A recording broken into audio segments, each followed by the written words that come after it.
Bonjour à vous voyageurs. Nous avons récemment fait une vidéo sur les feux de Los Angeles et cela a déclenché dans les commentaires une tornade de réactions variées et de théories hallucinantes. J'ai lu toutes vos idées, j'ai été me renseigner sur internet ce qu'en disent les autres et je vous ai compilé tout ça. Au programme de cet épisode, armes militaires secrètes, élite corrompue et le grand retour des drones. Alors si vous aimez les théories alternatives, prenez un café, on va se régaler. Mais avant toute chose, soyez les bienvenus sur ma chaîne La Carte du Surnaturel. Je m'appelle Marie-Élise, j'enquête sur des lieux étranges et j'étudie les mystères de notre planète. Allez, c'est parti!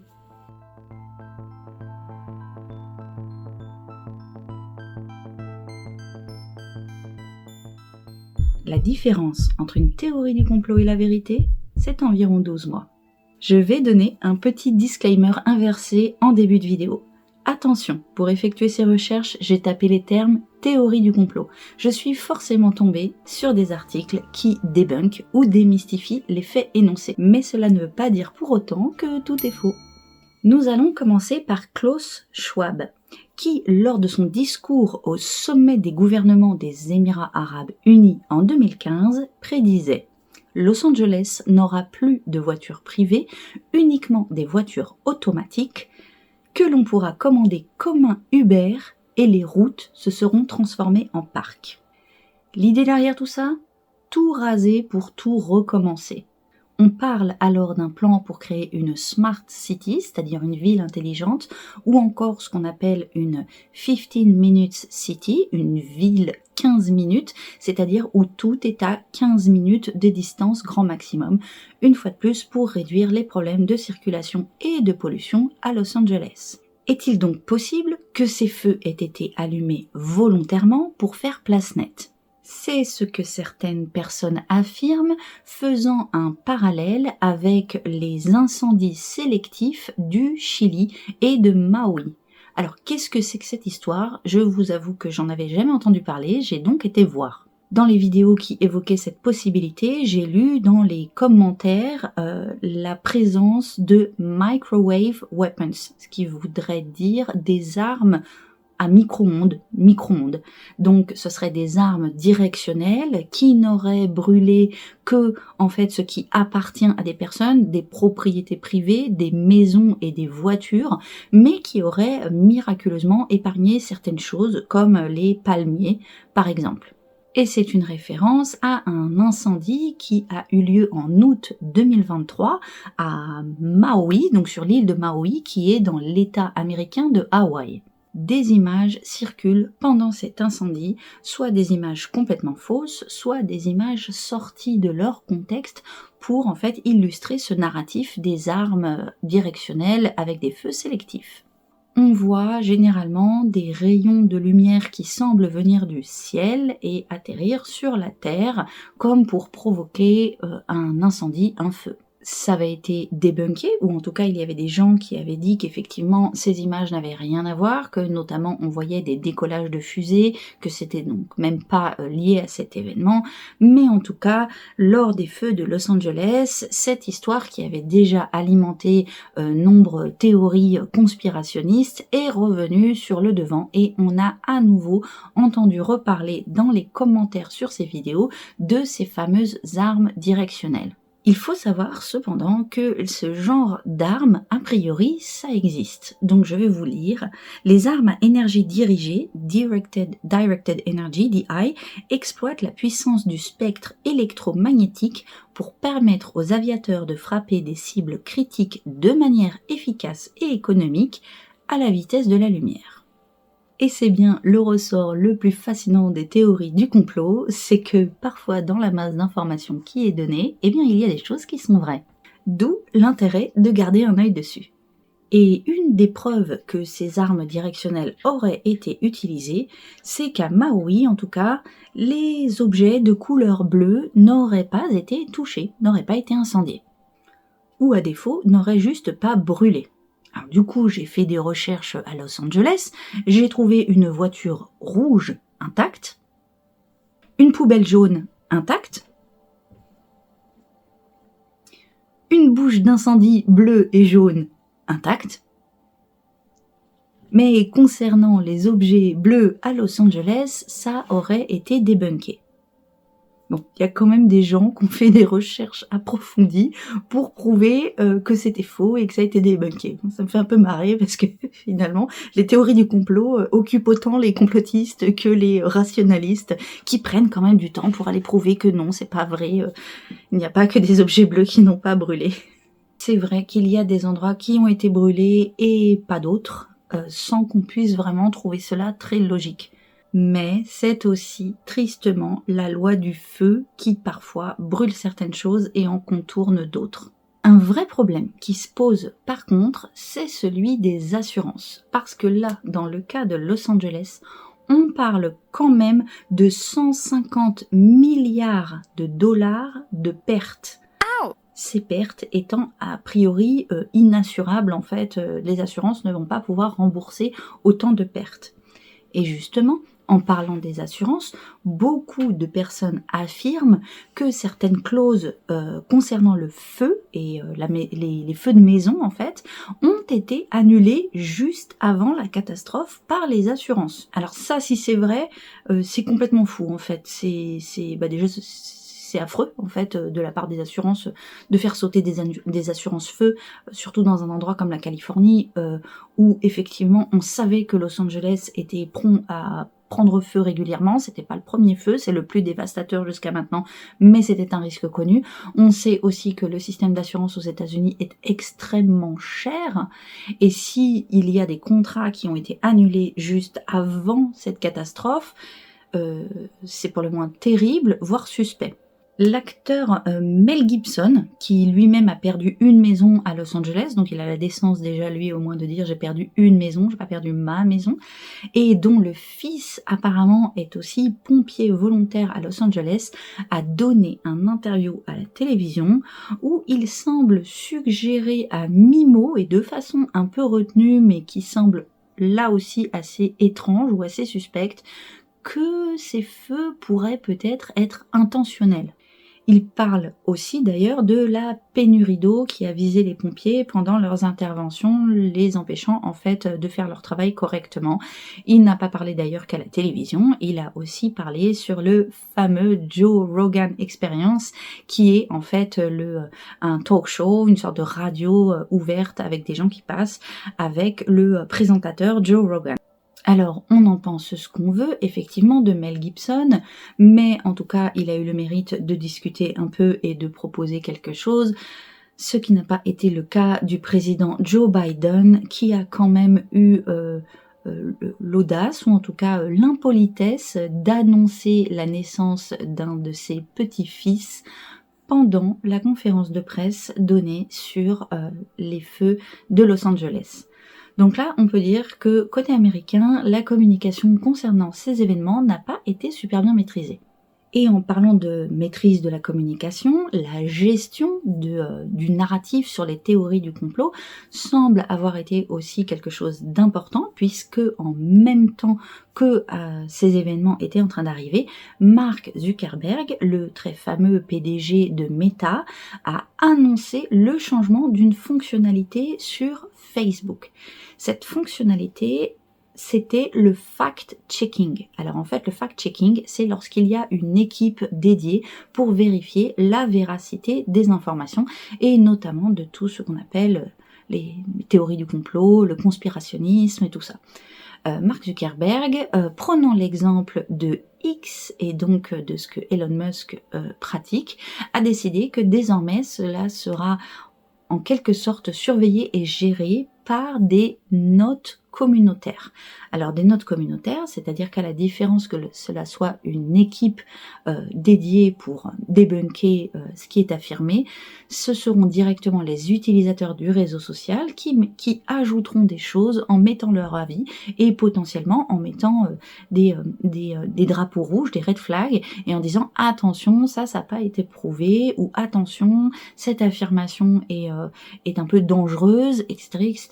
Alors, Personnellement, je suis assez favorable à cette décision. Je m'exprime pas souvent à titre personnel sur ce genre de choses, mais je vais vous expliquer pourquoi. Alors, s'il est vrai qu'il est extrêmement important de ne pas laisser se propager des informations fausses ou trompeuses, ça je suis assez d'accord avec ça, remettre cette responsabilité dans la main des lecteurs et de ceux finalement qui eux-mêmes nourrissent le réseau social, je trouve ça pour ma part hyper sain. Surtout quand on sait qu'aujourd'hui, une grosse partie de ce qu'on appelle le travail journalistique est vérolé par des opinions contrôlées par une forme de bien-pensance. Il y a des choses à dire, il y a des choses à pas dire, et on sait aujourd'hui que le journalisme, c'est avant tout un outil d'influence de l'opinion générale. Ce n'est plus un travail d'information finalement. Ce que je veux dire par là, ça suit un dicton africain que vous connaissez certainement. Ce dicton dit « Donne un poisson à un homme, tu le nourris un jour, apprends-lui à pêcher, tu le nourris toujours ». Et donc, donnons au public la capacité et la possibilité, et finalement donnons-lui confiance, de façon à ce qu'il ait la possibilité de rechercher, de s'informer, de critiquer, de donner des informations, de revenir dessus, au lieu d'éclairer en fait systématiquement ce qu'on appelle le grand public avec une lumière qui ressemble en fait à une doctrine, avec des informations préformatées qui sont quand même du domaine de l'influence pour qu'ils restent sages et dociles, tandis qu'on sait qu'il y a d'autres personnes, notamment ceux qui influencent les médias et qui font l'actualité, qui eux n'ont aucun problème à contourner absolument toute cette bien-pensance et ces choses qu'on dit comme étant bonnes ou mauvaises pour pouvoir en fait faire ce qu'ils veulent.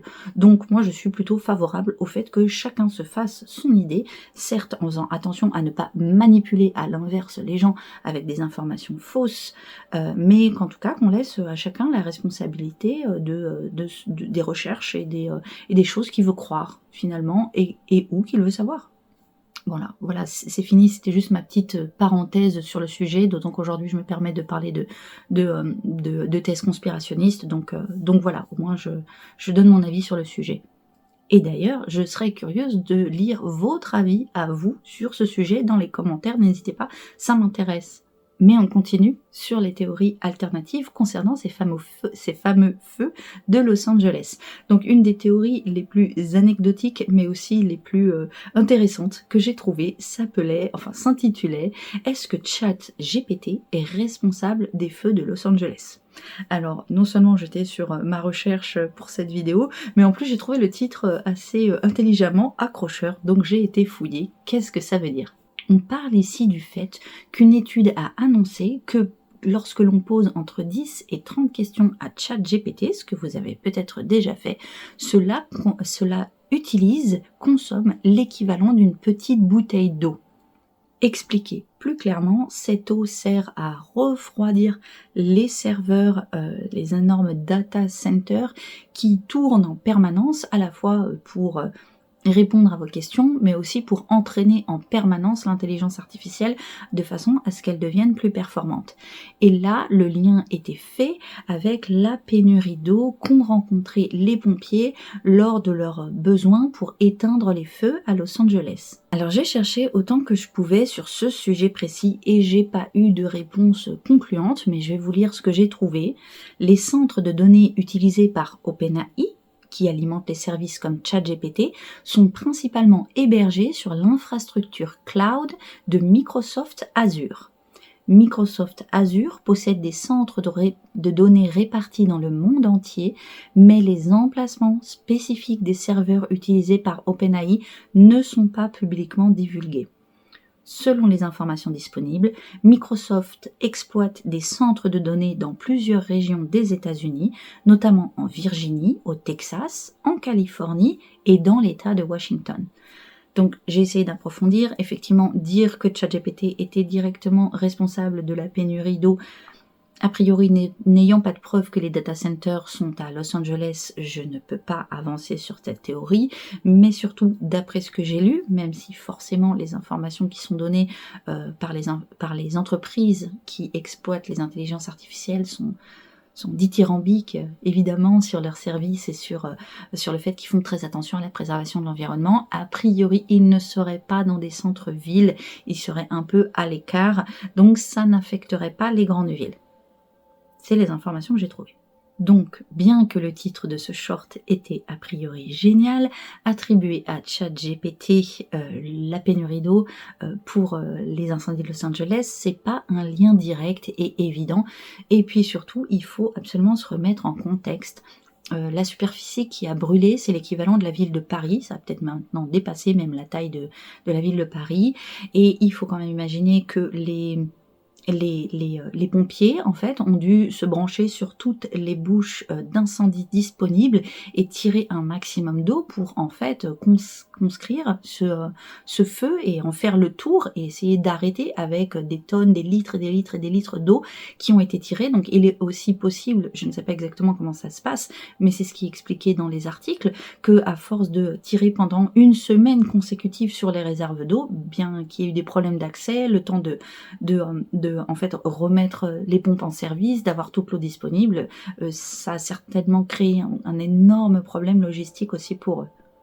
Mais par contre, à défaut que ce soit les data centers, il y a une grosse entreprise qui a été incriminée. Alors je vous laisse découvrir Monsieur et Madame Resnick. Alors je sais, je suis pas du tout physionomiste. Bon, c'est une running gag chez ceux qui me connaissent, je suis pas physionomiste. Mais franchement, vous êtes pas d'accord qu'ils font penser au couple dans Mars Attack? Bon bref, du coup, en fait, les utilisateurs des réseaux sociaux ont affirmé que Stewart et Linda Resnick, copropriétaires d'une gigantesque entreprise agricole, contrôlent l'eau de l'État et refusent d'en fournir suffisamment pour les efforts de lutte contre les incendies. Alors il faut savoir que des endroits où des très très grosses entreprises ont le monopole de l'eau sur certaines régions et que ça pose problème sur des questions d'approvisionnement, en fait c'est pas rare, ça arrive très régulièrement. Là je vous lis la suite. La Cairn Water Bank stocke jusqu'à 1,85 milliard de mètres cubes d'eau sous terre destinée à un usage agricole, municipal et industriel pendant les années de sécheresse. Cette eau est utilisée par l'entreprise des Resnick, The Wonderful Company, connue pour des marques telles que Fiji Water et Wonderful Pistachios. Alors littéralement, c'est les fantastiques pistaches. C'est un couple qui a fait fortune sur la culture de la pistache. C'est assez génial, mais bref. Cependant, la Cairn Water Bank se trouve à plus de 160 km au nord de Los Angeles et ne participe pas à l'approvisionnement en eau de cette ville. The Wonderful Company a déclaré qu'il n'y avait aucune vérité dans les affirmations selon lesquelles elle contrôlerait l'eau de la Californie ou aurait un lien avec l'approvisionnement en eau de Los Angeles. Oui bon, ça m'aurait aussi étonné qu'ils avouent que effectivement, ils gardent l'eau, qu'ils trouvent leurs pistaches beaucoup plus importantes que les maisons de riches sur les collines de Los Angeles et de Palisade. C'est un peu comme si P. Diddy l'avouait clairement au monde entier. Bon, oui, effectivement, j'ai fait quelques trafics S, mais enfin, tout le monde était au courant, c'est pas comme si je m'étais caché. Bon, finalement, vous voulez combien pour vous taire?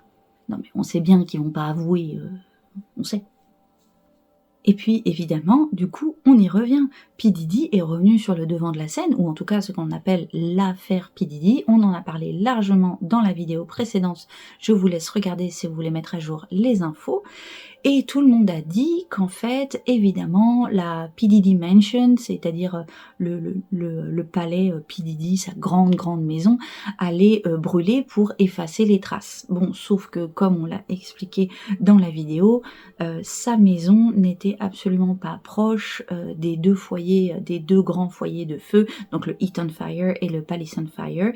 C'était en plein milieu et a priori, sa maison n'a pas été touchée, donc P. Diddy ne serait pas au cœur de ces feux de Los Angeles. Mais, une personne nommée Catherine Austin Fitts, qui a été précédemment secrétaire adjoint des États-Unis au logement et au développement urbain, chargée du logement, a mis le feu aux poudres sur les réseaux sociaux en publiant sans détour la phrase « Combien de personnes dont les maisons ont brûlé étaient sur la liste des complices de P. Diddy? Donc là, elle implique clairement la potentielle existence d'une liste de complices de ce fameux chanteur Sean Combs, liste soi-disant inexistante d'après les médias mainstream, mais qui existe forcément. Enfin, faut arrêter de nous prendre pour des prunes en fait. Même si c'est pas un parchemin de vélin mis dans un tube d'or et caché dans un coffre-fort, il y a forcément une liste de personnes qui ont été impliquées en fait dans son trafic, qui étaient parfaitement au courant et qui étaient à minima complices. Donc cette liste, elle existe vraiment.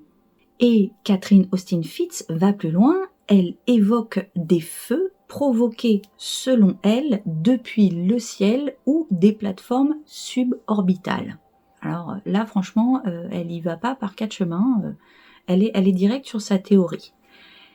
Et ça, on en a déjà parlé, si le fait d'avoir été en position de pouvoir ne veut pas forcément dire qu'elle dit la vérité et qu'elle n'est pas tombée du côté obscur des théories du complot, eh bien ça a le mérite de lui donner une voix et qu'elle s'exprime en tout cas sur le sujet, et moi je trouve que ça fait réfléchir en fait. Et puis, je ne pouvais pas vous faire une vidéo sans boucler sur les fameux mystérieux drones. Donc là, pareil, on en avait déjà parlé précédemment. Donc il y avait les drones du New Jersey, mais il y a aussi des drones ou des UFO qui sont apparus pendant les feux de Los Angeles. Ce qui est sûr, c'est qu'il y a un drone, un vrai, qui a percuté un bombardier d'eau, en fait un avion qui est là pour larguer de l'eau sur les zones en flammes, et que ce drone était de marque DJI, c'était un modèle Mini 3. Donc a priori une technologie parfaitement terrestre et identifiable. Alors c'est pas de chance du coup parce que on met pas encore d'amende aux extraterrestres qui viennent stationner un peu trop près de nos centrales nucléaires, mais par contre celui qui a fait voler son drone et qui a fait un trou dans un bombardier d'eau, le FBI est sur le coup et je pense qu'en fait quand il va se faire attraper, il va prendre très cher. On en avait déjà parlé, il y a quelques semaines, des drones ont été vus à Long Beach. Donc en fait Long Beach c'est juste au sud de Los Angeles, juste en dessous, et c'est le long de la côte. Mais il y a aussi un ovni qui aurait été vu dans les flammes. Donc c'est la vidéo que vous voyez là. Elle semble un peu granuleuse, comme si c'était une vidéo d'une caméra de surveillance, mais en tout cas l'objet semble passer à très grande vitesse au-dessus du feu, au-dessus des flammes. Il y a aussi des lumières étranges qui ont été montrées, partagées, repartagées, commentées par tout le monde. Alors je vous avoue qu'il y a eu tellement de rebonds de vidéos que je n'ai pas réussi à trouver les originaux. Je vais vous montrer quelques extraits qui sont extraits de la chaîne de Casper Sight, donc qui est une chaîne en anglais, et donc où on voit encore à nouveau des apparitions dans le ciel, clairement pendant les feux de Los Angeles. Alors, dans les commentaires qui sont donnés sur cette vidéo, y compris par le commentateur, par le youtubeur, mais aussi en dessous, il y a des personnes qui évoquent, notamment pour l'une de ces apparitions, le fait que ça ressemblait énormément à un cerf-volant, un kite, et c'est vrai qu'effectivement, avoir le mouvement proposé, au début on dirait une horde d'oiseaux, on dit pas une horde, bref, on dirait des oiseaux qui volent tous ensemble, et puis au bout d'un moment ça se met à osciller comme si c'était un cerf-volant. Il y a quelqu'un qui commente, qui dit moi j'habite à Los Angeles, vu les vents qu'il y avait, effectivement il y avait des vents entre 100 et 140 km/h, il explique qu'il était absolument impossible de faire voler des cerfs-volants. Concernant des drones, puisque on a parlé que ce soit des drones humains, entre guillemets, à défaut de pouvoir le dire autrement, pareil, là il y a des gens qui expliquent qu'il aurait fallu déjà des drones avec une très très forte puissance pour voler correctement avec des feux comme ça, et que en plus la vitesse constatée des engins ne correspond pas à la vitesse de manœuvre possible avec des drones. Mais ces vidéos existent et comme souvent lorsqu'une catastrophe arrive, les gens semblent voir dans le ciel des apparitions, des orbes ou ce qu'on appelle aujourd'hui des drones, qu'on appelait avant des UFO, des ovnis, des objets volants non identifiés. C'est quelque chose d'assez récurrent, mais en tout cas qui a aussi été constaté lors des incendies de Los Angeles. Alors qu'en pensez? Est-ce que ces ovnis et ces extraterrestres sont venus pour surveiller la Terre et ce que nous en faisons? Alors c'est une des théories les plus répandues concernant ce qu'on appelle les ovnis, les apparitions. C'est ce que beaucoup de personnes disent, ces extraterrestres seraient pacifiques et surtout extrêmement inquiets de ce que nous faisons de notre planète.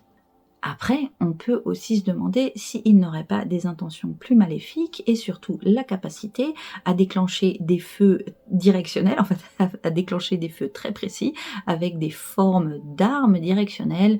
Du coup, en fait, ça remet un peu la question de ces feux au cœur d'une forme d'actualité ufologique et alternative ou conspirationniste. Comme toujours, on n'aura certainement jamais le fin mot de l'histoire. Ce genre de théories, en général, finissent par tomber dans l'oubli ou dans un lore un peu fantastique et conspirationniste qui servira de base pour des auteurs en quête de gloire, ou de l'autre côté, sera l'objet de moqueries de la part des sceptiques qui, eux, cherchent un peu d'audience en se moquant des gens et de leurs croyances. Écoutez, du coup, je ne sais pas exactement quel sera l'avenir de ces théories du complot concernant les feux de Los Angeles, mais au vu de vos commentaires, j'avais absolument envie de vous faire cette vidéo. Si vous avez suivi cette vidéo jusqu'à la fin, merci beaucoup. Si vous croisez le bouton like et qu'il n'a pas encore son petit tinfoil hat, vous lui en faites un. Si vous souhaitez soutenir ma chaîne, vous savez quoi faire. On s'abonne et maintenant, vous avez même la possibilité de vous abonner à la chaîne et devenir membre de la communauté. Vous pouvez aussi attendre le générique de fin, je vais vous mettre une liste avec d'autres vidéos à regarder pour continuer à explorer avec moi des mystères du monde, des lieux étranges et des enquêtes sur le surnaturel. D'ici à la prochaine vidéo, portez-vous bien et je vous dis ciao.